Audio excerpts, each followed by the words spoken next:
OISCA international south ഇന്ത്യയുടെയും വിശ്വ യുവ കേന്ദ്രയുടെയും OISCA international Kottayam ചാപ്റ്ററിന്റെയും നേതൃത്വത്തിൽ തെള്ളകം ചൈതന്യ പാസ്റ്ററൽ സെന്ററിൽ നടന്നുവരുന്ന ത്രിദിന ദുരന്ത നിവാരണ പരിശീലന ശില്പശാല നാളെ സമാപിക്കും.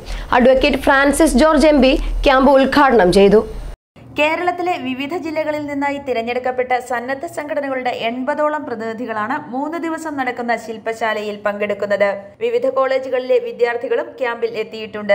ത്രിദിന ദുരന്ത നിവാരണ പരിശീലന ക്യാമ്പ് ഫ്രാൻസിസ് ജോർജ് എം.പി. ഉദ്ഘാടനം ചെയ്തു. ദുരന്തമുഖങ്ങളിൽ സന്നദ്ധ സംഘടനകളുടെ പ്രവർത്തനങ്ങൾ മാതൃകാപരമെന്ന് എം.പി. പറഞ്ഞു. ഒരു പ്രശ്നം വന്നാൽ അത് അടിയന്തരമായി കൈകാര്യം ചെയ്യാനും ജനങ്ങൾക്ക് ആശ്വാസം എത്തിക്കാനും അവർക്ക് സുരക്ഷയെടുക്കാനും ഒക്കെയുള്ള ഒരു ട്രെയിനിങ് അത് കാലോചിതമാണ്. അങ്ങനൊരു സംരംഭം ഏറ്റെടുത്തതിന് ഞാൻ ഈ അവസരത്തിൽ പ്രത്യേകമായി വിശ്വ യുവ കേന്ദ്രയും ഒയിസ്കയും പ്രത്യേകമായിട്ട് അനുമോദിക്കുന്നു. അതിൽ പങ്കെടുക്കാൻ താല്പര്യപൂർവ്വം കേരളത്തിലെ എല്ലാ ജില്ലകളിലും ഈ രംഗത്ത് സന്നദ്ധ സംഘടനകളിലെ അംഗങ്ങൾ എന്നുള്ള നിലയിൽ പ്രവർത്തിക്കുന്ന നിങ്ങളെല്ലാവരെയും പ്രത്യേകമായിട്ട് അനുമോദിക്കുന്നു. ഞാൻ സമയം കൂടുതലെടുക്കുന്നില്ല. ഞാൻ എൻ്റെ വാക്കുകൾ ചുരുക്കിയാണ് ഇവിടെ ഒരു ടോക്ക് നടന്നുകൊണ്ടിരിക്കുക. അതിനിടയിൽ ഒരു ഇൻട്രപ്ഷൻ വരുന്നത് നല്ലതല്ല എന്നെനിക്കറിയാം. അപ്പോൾ അതുകൊണ്ട് ഈ രംഗത്തെക്കുറിച്ച് കൂടുതൽ പറയാൻ ഞാനൊരു വിദഗ്ധനുമല്ല. ഞാൻ പക്ഷേ ഇതിലൂടെ ഒന്ന് കണ്ണോടിച്ചപ്പോൾ റിസോഴ്സ് പേഴ്സൺസ് വന്നിട്ടുള്ളതിൽ human wild life conflict reasons and solutions ഇതൊരു വലിയ പ്രശ്നമാണ്. ഇതൊരു ഡിസാസ്റ്ററാണ് നമ്മുടെ കാർഷിക മേഖലയെ സംബന്ധിച്ചിടത്തോളം. ഞാൻ ഈ കഴിഞ്ഞ ദിവസം കൂടി പാർലമെൻറ്റിൽ ഇതേക്കുറിച്ച് മെൻഷൻ ചെയ്തതാണ്.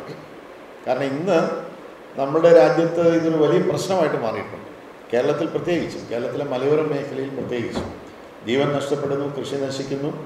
പക്ഷെ ഇതൊക്കെ ചെയ്തിട്ടും ഈ കാര്യത്തിൽ നമ്മളൊരു നിലപാടെടുക്കുന്നില്ല എന്നുള്ളതാണ് വാസ്തവത്തിൽ. പ്രൊഫസർ മാധവ് ഗാഡ്ഗിൽ എന്താണെങ്കിലും അദ്ദേഹത്തെ പോലെ ഒരു വിദഗ്ധൻ ഇല്ലേ, ലോകം അംഗീകരിക്കുന്ന വിദഗ്ധനാണ്. ഹൈറേഞ്ച് മേഖലകളിലെ വന്യമൃഗസന്യത്തിന് ശാശ്വത പരിഹാരമാകാൻ സന്ദർഭ സംഘടനകളുടെ സഹായ സഹകരണങ്ങൾ സർക്കാർ സംവിധാനങ്ങൾക്ക് നൽകണമെന്ന് ഫ്രാൻസിസ് ജോർജ് എം.പി. പറഞ്ഞു. Amanath P.A., doctor Jose Joseph, Anoop Raveendran, Satheesh N.V., John George, doctor Sudhodhanan, Daisy Davis, A.P. Thomas എന്നിവർ പരിശീലന ക്ലാസിന് നേതൃത്വം നൽകി. OISCA International general secretary Aravind Babu, Vishwa Yuvakendra programme officer Rajath Thomas, OISCA Kottayam ജില്ലാ chapter secretary Sajan Gopalan, president A.P. Thomas, vice president J Joseph, treasurer Abraham Zachariah, Soumithran, Jijo V Abraham, Jacob Panicker, Suresh Kumar, doctor Benna Joseph, doctor Mercy, Mini Thomas, mini Abraham, Jasmine Joseph എന്നിവർ പരിപാടിക്ക് നേതൃത്വം നൽകി.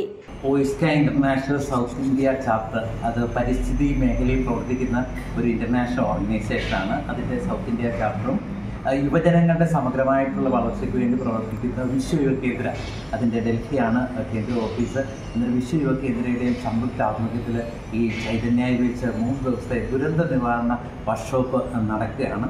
അതിന് കേരളത്തിലെ അങ്ങോളം 14 ജില്ലകളിൽ നിന്നുള്ള പ്രതിനിധികൾ പങ്കെടുക്കുന്നുണ്ട്. അവർ എല്ലാവരും സന്നദ്ധ സംഘടനകളുടെ പ്രവർത്തകരാണ്. ഗ്രാമപ്രദേശങ്ങളിൽ എങ്ങനെയാണ് ഒരു ദുരിതം ഉണ്ടാകുമ്പോൾ അവരെ സഹായിക്കാൻ കഴിയുന്നത് എങ്ങനെയാണ് എന്നുള്ളതിനെപ്പറ്റി ഇൻഡെപ്ത് ആയിട്ടുള്ള ട്രെയിനിങ് പ്രോഗ്രാമാണ് 3 ദിവസം കൊണ്ട് അവർക്ക് കൊടുക്കുന്നത്. ഗവൺമെൻറ് ഡിപ്പാർട്ട്മെൻറ്റിലുള്ള ഹൈ ഓഫീസേഴ്സും അല്ലാതെ ഈ മേഖലയിൽ പ്രവർത്തിക്കുന്ന എക്സ്പീരിയൻസ് ആയിട്ടുള്ള ആളുകളുമാണ് ഇവർക്ക് വേണ്ട ക്ലാസ്സുകളും പ്രാക്ടിക്കൽ നോളജുകളും പങ്കുവയ്ക്കുന്ന ഒരു സെഷനാണ്. അത് വിശ്വ യുവ കേന്ദ്രമാണ് അതിൻ്റെ എല്ലാ ക്രമീകരണങ്ങളും അതിൻ്റെ ഫണ്ടിങ് ഉൾപ്പെടെ ചെയ്യുന്നത്. വിശ്വ യുവ കേന്ദ്രയുടെ അതിൻ്റെ കോർഡിനേറ്റ് ചെയ്യുന്ന കേരളത്തിൻ്റെയും ഒക്കെ ചാർജുള്ള രജത് തോമസ് സാറാണ്. I4U news, Ettumanoor.